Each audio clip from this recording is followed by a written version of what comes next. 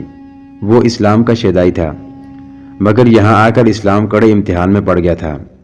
Izmir کو یقین تھا اور یہ اس کا ایمان تھا کہ ہندوؤں کا مذہب باطل ہے اور بت پرستی کفر ہے، مگر اس کے لیے ثابت کرنا محال ہو گیا تھا کہ اس کا مذہب برحق ہے۔ اسے دور کسی پہاڑ کی چوٹی پر ڈھلان پر روشنی سی نظر آئی۔ اچھی خاصی چمک تھی۔ یہ روشنی 1-2 بار چمکی اور بجھی۔ ازمیر کے رونگٹے کھڑے ہو گئے۔ وہ سوچنے لگا کہ کل کسی گاؤں سے یہ خبر اٹھے گی کہ رات ان کے گاؤں پر بجلی چمکی تھی، یا یہ کہ رات ایک پہاڑی نے شعلے اگلے تھے۔ کماندار ازمیر اتنا پریشان ہوا کہ قبلہ روح ہو گیا اور اس کے ہاتھ اپنے آپ دعا کے لیے اٹھے۔ وہ گڑ گڑایا، خدائے ذوالجلال، اپنے نام کی لاج رکھ لو، اپنے مذہب کی لاج رکھ لو، مجھے اپنے نور کی چمک دکھاؤ کہ میں باطل کی ان روشنیوں کا راز پا کر انہیں بجھا سکوں۔ اگلی صبح اس کے دل پر یہی بوجھ تھا۔ وہ اپنا فرض سمجھتا تھا کہ اپنے مذہب کی عظمت ثابت کرے، مگر اس کے پاس اتنا علم نہیں تھا اور اتنی عقل بھی نہیں تھی۔